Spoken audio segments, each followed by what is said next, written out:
Once upon a time, there was a little boy called Howard who loved writing stories. Little Howard dreamed of being a writer, and so he sat and wrote every night.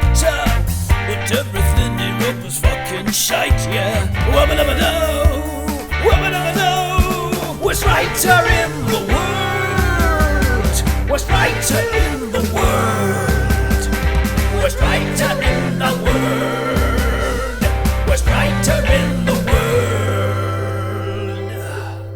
He's a stupid, suck-ass, rubbish writer.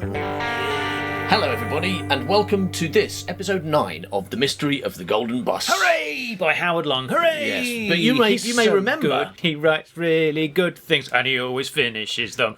He always finishes them. Well- and he definitely always finishes them. Right, I mean, you say that, Howard, Yeah. but I mean, that is demonstrably untrue. Right. Because last week we came to the end Yeah. of The Mystery of the Golden Bus, and you didn't even get them onto the boat. Right?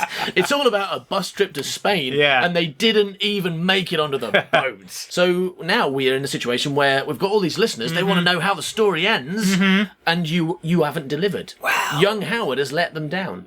Yeah, well, I mean, but old Howard, right? Yeah, has He's- also he's- let them He's down. an even bigger letdown, isn't he? Yeah, because he didn't do it I've either. not done it, He hasn't done it either. Fortunately, Yes. Guess who has? Oh, is it Stephen Fry? No. Oh no, everyone's going to be disappointed now. No, I wrote the ending. I wrote an end to The Mystery of the Golden Bus, especially for you, Howard. Oh, wow. Yeah, and I always wanted to know how it ended. well, now you're going to get to find out. So let's start with the plot so far.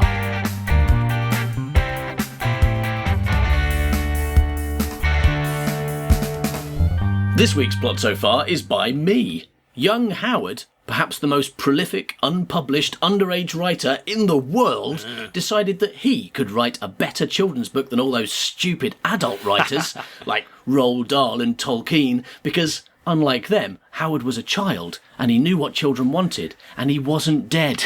Yeah. Alright, so no, Howard was a child, and he knew what children wanted, namely, a story with 22 main characters. Yeah. 18 kids from the Colville School for Gifted Children with ages ranging from 6 to 14 all got on a bus to go to Plymouth, where they would catch a ferry to Spain. On the bus, they were mostly quite well behaved, except for Cara and Sarah, who threw a balloon full of piss at Rafe Dix, who was the driver of the bus and not the symptom of a sexually transmitted disease. The worst traffic jam since dinosaur times meant that they were late getting to Plymouth and had to stay in a motorway service station hotel for the night. Fortunately for them, it was a gold hotel with a disco and a casino and a swimming pool and a 24-hour shopping precinct in it, which had recently fallen through a wormhole from Las Vegas. Tom Haining, the cool young teacher with a leather jacket probably, booked everyone a single room because he had a big bag of money to spend, and was a moron. Yeah, because that's the thing, is that they had to spend the money, otherwise they have to give it back maybe or something. Yeah, absolutely. We know, like, when it comes to Christmas and all of a sudden they start digging up the roads, that's because they've got, the local governments have got... They've got budgets to complete, otherwause they get a lower budget the next year, yeah. So it's like the that was special, the Colville Special School has got all this money, and they're like, quickly, better spend it. What Go on a bus trip. Let's go to buy a gold bus. Then Tom, Ken Parker and Rafe Dix headed straight to the casino where Rafe lost all his money and his bus. Meanwhile, the kids were up to no good. Cara and Sarah were trapping the lifts on the top floor, dropping buckets of water on Miss Stone's head and playing in a swimming pool with the least responsible lifeguard ever. Was it a bucket of water or was it a bucket of piss? I mean, like... I don't think we ever decided, and also I think we cut that out, so I don't think that's even in the final. But if in the actual story there was a part where they balanced something, Yeah. either water or piss, on the top of a door and it dropped on Miss Stone's head, right? Yeah. And that's before they dropped a swimming pool on her head. Yes. They're always dropping... That's the theme, isn't it? Like, she's always getting water on her head. Yeah. That theme.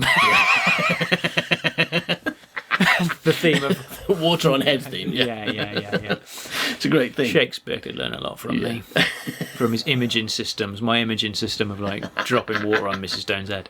Tommy, Brent and Danzy broke into a snack machine using Tommy's set of skeleton keys. Well done, But- Danzy. Yeah. No, that is Danzy. I'm Danzy. Yeah, hello, mate. Hello, me. Well done, me. Yeah. But after they'd robbed all the crisps and chocolate out of it, they found themselves in a moral quandary. Obviously, there was nothing wrong with breaking into a vending machine and taking all the contents without paying, but then to keep those items would be morally wrong and mean they'd have to go to prison or hell or something. They thought about giving their swag to charity, but realised that charities don't usually accept crisps, so they went to ask Polly. Polly was religious and therefore would know what you're supposed to do after you rob a snack machine. Yeah. Because that's in the Bible. It's covered in the Gospel of Saint Snack machine robber. Fred. Polly suggested opening a shop, which sounded like the most ridiculous idea since Howard wanted to rob a public telephone box with a sledgehammer. But actually, That was a good idea, though. But actually, she just meant sell the crisps to the other kids out of a bag. Because young Howard's idea of opening a shop was the same as everyone else's idea of putting crisps in a bag.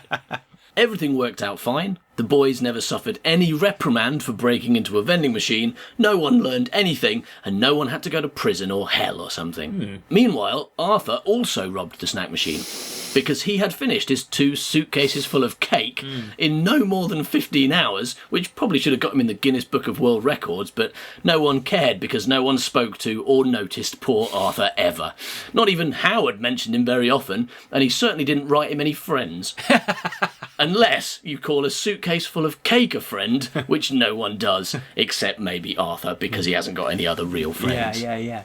Jenny had been one of the unfortunate corners of a love triangle with Nigel and Derek, which had then become a love square when she started fancying Marcus, and then a love pentagon when Marcus snogged Amy. Nigel and Derek became friends after they assaulted a police officer and cemented their friendship by watching gay movies together naked. We weren't naked. Pretty sure that's what happened. Yeah, they were sucking each other's gay venom out. Right? So I think that's true. Well, that did happen. Yeah, I can't deny that. Alison, Claire, Anne, Polly and Amy went to a 24-hour restaurant to hide under a table and sit on each other's faces, while Carlos went to the bar and ordered milk, straight from the waitress's boobs. That did happen, yeah. I mean, it didn't, but... It did. He then went to play and win on the £10,000 jackpot fruit machine, another common feature of motorway service station hotels. Then Carlos won Rafe's bus back, plus another 11 buses, and a big bag of money, while Cara and Sarah dropped a swimming pool on Miss Stone's head. Miss Stone was annoyed and flat, but alive, and suggested that they all run away from the hotel before the police turned up and put them in prison or hell or something. Do you think after that balloon full of piss, that bucket full of water and that swimming pool full of water, the last place she'd want to head is towards the ocean? It's just going bigger. Yeah. You don't want the ocean on your head, Miss Stone. So they all drove to Plymouth and went to a museum. But before they could actually board the boat, which was going to be the main part of the adventure, Howard gave up. And no more was written until 20 years later, when his best and only friend Rufus took over and wrote a very exciting conclusion. Brackets, and that's in the plot so far, so it's canon. Hooray! Will they make it onto the boat? Or will they decide to go back to the service station hotel because they all had such fun there? Oh, will they? Will the characters who got no lines in Howard's bit be allowed to speak now I've taken over? Or will I find them as dull as Howard did?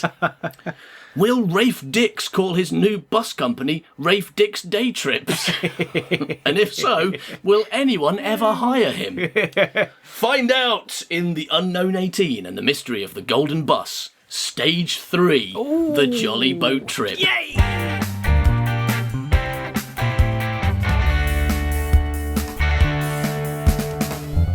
Chapter 1. Chapter 1? Yeah, it's in like 5 chapters. Oh, because the parts They're have very chapters. short, yeah. The parts have chapters, Exactly. though. I'm following your pattern, don't worry, yeah. Chapter 1, 3 men on a boat, brackets, and 18 kids and a woman, close brackets. Yeah, good one, yeah. All right, here we go. Chapter 1.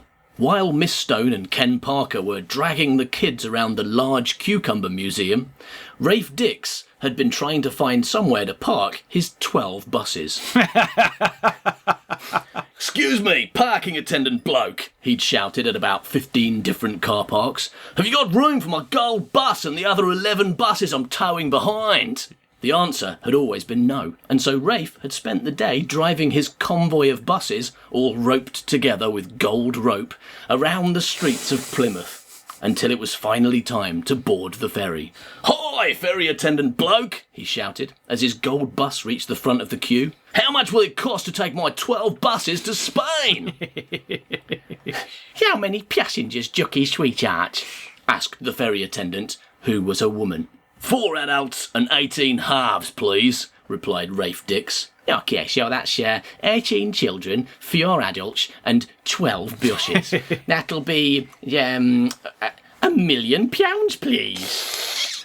"Geez, mate, that's a bit steep," said Rafe, who did have a bag of money, but wasn't sure it had £1 million in it. Yeah. "Could you come down on the price a bit? Say, £10? "No, it's £1 million, Jockey Love." Rafe looked despondently at his feet and was struck with an idea. "Do you accept diamond-encrusted crabs?" he asked. Meanwhile, the 3 teachers and the 18 kids had met up at a McDonald's near the port, where everyone was waiting irritably while Arthur bought enough French fries to refill his 2 suitcases. "Come along, Arthur," said Miss Stone flatly, on account of how she was flat after a swimming pool fell on her head. "We're going to miss the boat if you buy any more chips." "Just a few more, miss. There's still a bit of space in my second suitcase, and it's a long way to Spain." "Be quiet, Arthur. 150 large portions of fries is more than enough. Now shut your cake hole, shut your suitcases, and everyone follow me." Miss Stone strode out of the restaurant, followed by the 20 other entirely necessary and distinctive characters. Ha! Fuck you, they are. No, they are. I'm going to explain why. Oh. Tom Haining and Ken Parker, who had spent the previous night drinking and gambling with a 6-year-old boy. Yes! Carlos, the 6-year-old boy in question, who didn't own a single car or bus since he'd given them all to Rafe. Marcus Peabody and his new girlfriend, Amy, who was looking at him with such desire you'd think she wanted to eat his skeleton. Jenny, who was also in love with Marcus and had no other characteristics. Derek and Nigel, who were so in love with Jenny that it had turned them gay or something. Anne, who was annoyed with everyone and kept saying she was a temp even though she was a school child. Alison, Paul, who liked God and thought that any problem could be solved by opening a shop. Tommy, whose mouth was so big he could fit a grenade in it. Yeah. Danzy, Brent, who was Britain's youngest novelist and thought that gold hotels were a bit working class. Yeah. Cara and Sarah, who were so evil they wouldn't piss on a bus driver if he was on fire, although they would throw balloons of piss at him if he wasn't on fire. Mm-hmm. Buck and Catherine, who had intellectual conversations and consequently had only been mentioned once in the whole story. And, trailing behind, dragging his 2 suitcases of chips, Arthur, the enormous, endlessly hungry boy in the tight-fitting school uniform. "Okay, kids," said Tom Haining, once they had boarded the ferry. "I still got a lot of money in my big bag of money. And I got to spend it before midnight tomorrow if I want to inherit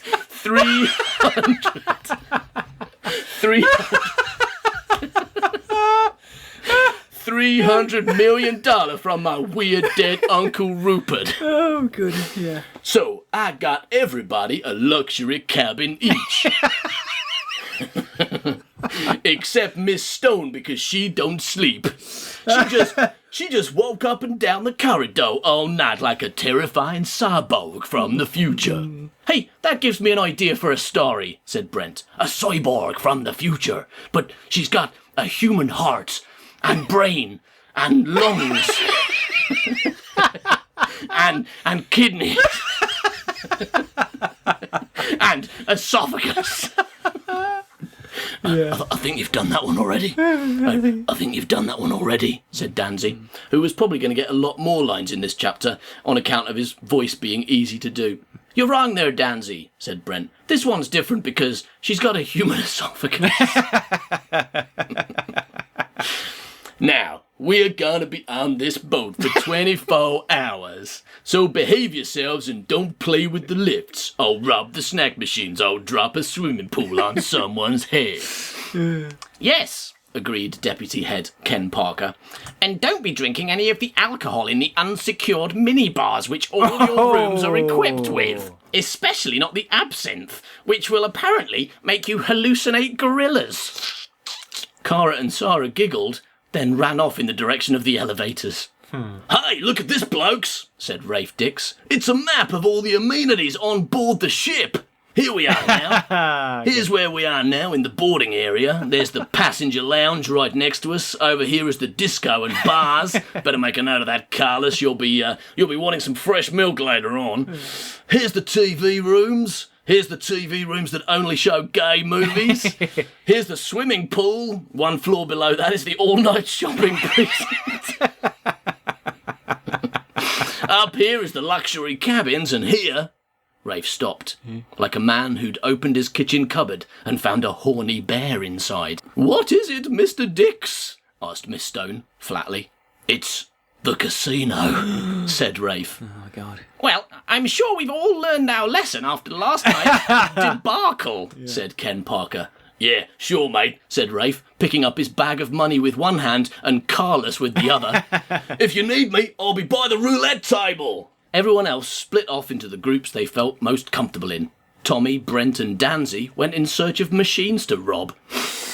Nigel and Derek wandered nonchalantly in the direction of the TV rooms, trying to look like it didn't matter which one they ended up in. The girl characters went for a midnight feast, even though they didn't have any food and it was 11 a.m. And Buck and Catherine had a conversation about string theory or something, the intellectual idiots. I feel like you're definitely going for sequel territory, and as much as you're not trying to break any new ground, you're just going to repeat everything that happened. That's all that's going to happen, yeah. Settle in. This is very much a setup for how it's going to be. Because I was thinking of all the wonderful things that could have been on that boat if, young Howard had written it. Oh, yeah, well, I don't try. I'm not going to try and be There would have been a roller coaster on that boat. No, you've just heard everything that's on the boat. Okay. He looked at the map and there's no big surprises here. Marcus Peabody watched all this and sighed. Nothing ever changes, he thought. People keep doing the same stupid things over and over. There are no surprises. On the bright side, he reassured himself, in such a predictable world, you won't ever be taken unawares by someone unexpectedly hitting you with a stool and eating your skeleton. He was about to find Amy and suggest they went to his cabin and put her tights on his head again, when everyone was shocked into silence by a scream. Then Amy's panicked voice shouting, "She's dead! Someone's killed her! Someone's killed Jenny!" Oh my God!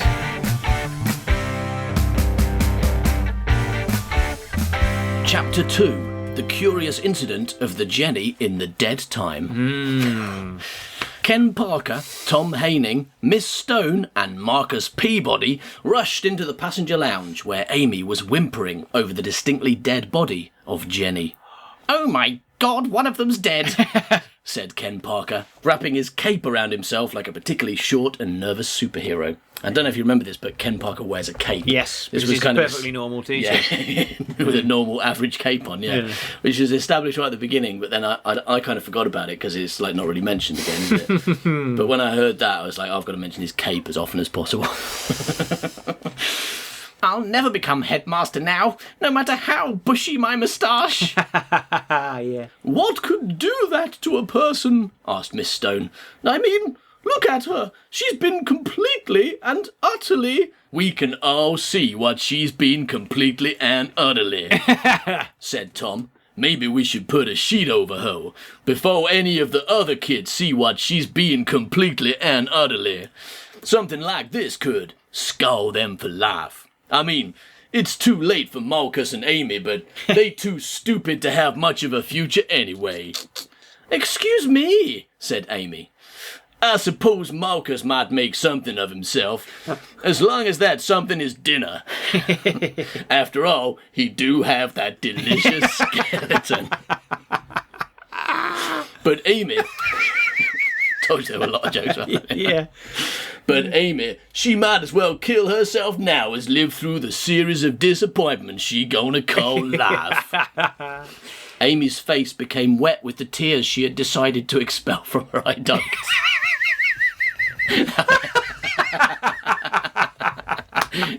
Yeah, I didn't do it many times, but occasionally I tried to write a sentence like you. Good, yeah. And Amy's face became wet with the tears she had decided to expel from her eye ducts. That was one of my, I think, when I really captured it. Thank goodness there's no other children here to see it, said Tom Haining. Oi, I'm here, said Arthur, looking up from where he was just finishing his first suitcase of chips. Thank goodness none of the other children saw it, said Miss Stone. The important ones are still oblivious. Maybe we can still cover this up. I saw it, said Arthur. If we throw her in the sea, then run away to another room on the boat, there'll be nothing they can do, because we'll be in a different room, and the Rozzers will be in this one. It's the perfect crime.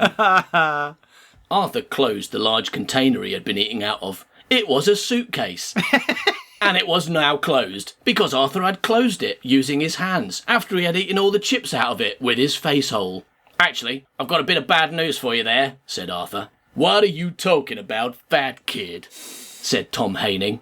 My name is not Fat Kid, said Arthur, looking down at Tom Haining and the other teachers from his standing height of 2.1 metres. Or 6'7" if you can only measure things using imaginary body parts. Well, what is your name then? Demanded Miss Stone, flatly. My name, said Arthur, scratching his face as if he were tempted to pull it off, is Gret Binchleaf. Yes! Yes!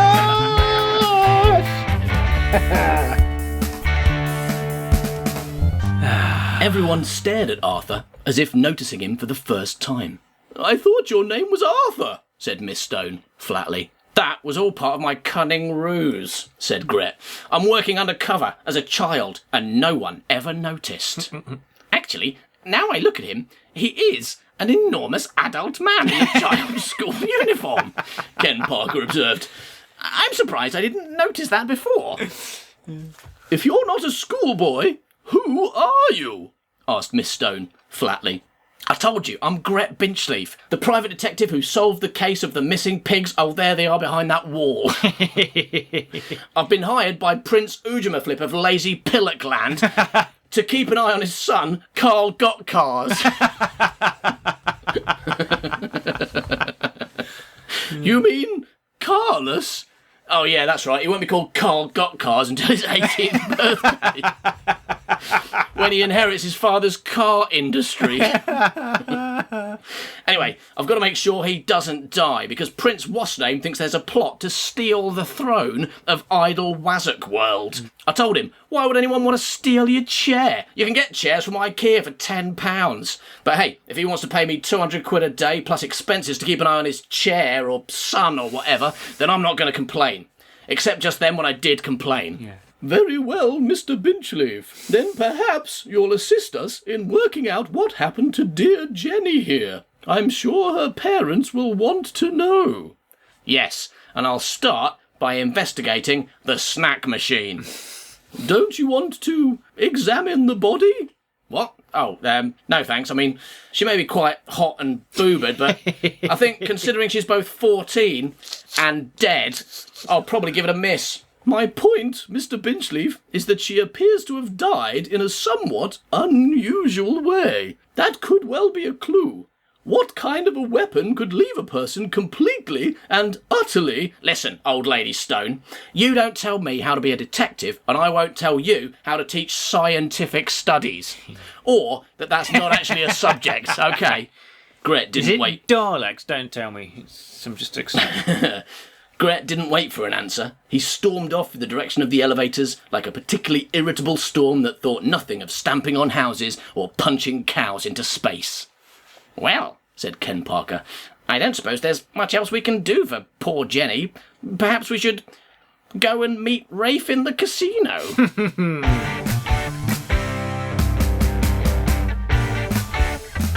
Chapter 3, Alison's Adventures in Deaderland. Mm-hmm. Okay, Danzy, give me the F2G skeleton key, said Tommy. I think you mean the F3G, said Danzy. Hey, what the shit, dude? Who are you? Are you the leader? What's your name? Is it Know Which Skeleton Key Tommy Wants Man? Is that your name, Danzy? No, my name's Daniel. Daniel Tective. Ooh. I thought you knew that, Tommy. Crapping heck, Danzy, just give me the key, dude. Which one, the F2G or the F3G? Neither. Give me the S500, said Tommy. Danzy reached into Tommy's skeleton key bag and took out the sledgehammer. This should do the job, said Tommy. Hey, Brent, is anyone coming? No, Brent shouted back. The coast is absolutely clear. Well, except for Arthur, but, who cares about him? Okay then, 1, 2, 3, timber! The sledgehammer hit the glass front of the snack machine like a sledge with a hammer glued to it. The glass decided to shatter into hundreds of tiny shards, which all chose to tumble to the carpet, which elected to be landed on by them. It's good. Okay, everyone, grab all the snacks you can carry. Then we can go and find Paul and open a shop. Yeah. What the bleeding bumwassock are you three brain muffins doing? Demanded Gret Binchleaf. Shut up, Arthur, you pointless loser, said Danzy, or we'll flush your head down the toilet again. Actually, there'll be no more head flushing, said Gret. But before he could explain that he was an adult man in a child's school uniform, and therefore an inappropriate subject for further bullying, there was a scream from a nearby cabin.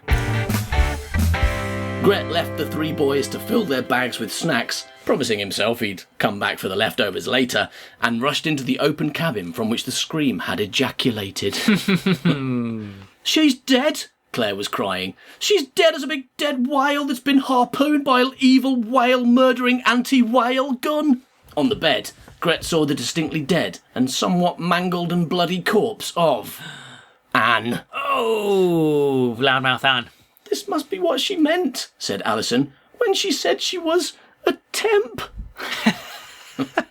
What are you doing coming in our room? Well, Paul's got on a line, right? What are you doing coming in our room? Why are you in our bedroom, Arthur? What? I suppose you'll be wanting to get married now, will you?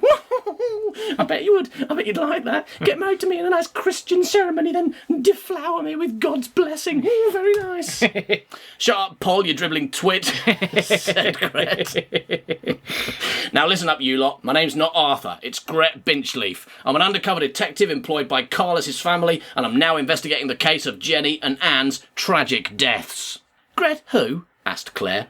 Gret Binchleaf, the celebrated sleuth who solved the case of the levitating babies, and simultaneously solved the case of the missing helium. Now move aside and let me examine the evidence. Paul, Alison and Claire stepped away from Anne's body. Said Gret. Yes, I see. Just as I thought. Gret stood up and looked at the girls. She's dead, he declared. As dead as my underpants. And let me tell you, nothing survives being inside Gret Binchleaf's trousers. Nothing! How did she die? Asked Claire. What kind of a weapon can do that to a person? I mean, she's been completely and utterly... No ordinary weapon, Gret interrupted. I might even go as far as to say, no human weapon. What? You mean some kind of dog weapon? Asked Alison, whose confidence was greatly improved now Anne was too dead to keep stamping all over it. Yeah, I mean some kind of dog weapon. Well done, Alison. I think we all liked you a lot more when you were too nervous to say stupid things like, is it a dog weapon? Alison burst into quiet, timid tears and Gret laughed at her. Yes. What kind of a man goes around making little girls cry? Said Claire. I'll have you know I'm 650% man, said Gret, who was one of those men who is very capable of feeling emasculated by an 8-year-old girl and then see her as an opponent whom he has to beat. The type of man who starts an argument with that 8-year-old girl, loses the argument with the 8-year-old girl on account of being a rampaging simpleton, but also doesn't realise he's lost the argument, also on account of being a rampaging simpleton, and so goes off to celebrate how brilliant he is for winning an argument against an 8-year-old girl, which everyone else knows he completely and embarrassingly lost. Footnote, for more examples of this type of man, see the internet. I'm also 2% chicken and 10% crab. And I'm 100% leaving. Gret walked towards the door, patting himself gently on the head for some reason. Where are you going? Asked Claire. Someone's using a mysterious space weapon to murder kids. I haven't got time to stand around here explaining to you why you're wrong, which I'd be very capable of doing if I had time. I've got to go and check no one's killed any of the other short pillocks. Gret thundered out of the room, leaving the girls with a dead body and a feeling of frustration that he would never know what an utter prat he was. Elsewhere, Derek and Nigel were trying to find a TV room that was showing a film they liked the sound of. This one's showing Attack of the Naked Space Women from Planet Boob Out, said Derek. Wow, well, I mean, that sounds great, you know, like, I love boobs and women, but maybe we should try the next one just in case. I think you're right. After all, the next TV room might be showing a film with even more boobs than women, you know, then that would be better, wouldn't it? It would be a better thing. Yeah. Hey, it's great being totally heterosexual and liking boobed women, isn't it, Derek? Boobed. Oh, yeah. Boobed. It must be awful being gay and having to look at pictures of naked, muscular men with oil all over them and maybe wearing Speedos and dancing together and rubbing themselves up against each other and penises. Derek and Nigel walked along the corridor to the next TV room and looked at the sign. So far, they'd rejected clothes-eating bacteria on the planet of the Amazonian girl models, Bum Cheeks Barbara and her nudie sex circus, and Tits-tanic, the story of some boobs that were too big to sink. Hey, this one looks good, said Nigel, peering at the sign outside the next TV room. Let's have a look. Lubricated man strippers versus the nymphomaniac firemen from Gay World. Derek and Nigel looked at each other uncertainly. Said Nigel. Well, said Derek, I suppose I've always been quite interested in firefighting. Yeah, me too.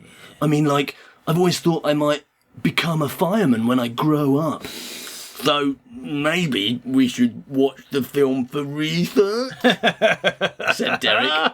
Research, yeah. Okay, let's do it.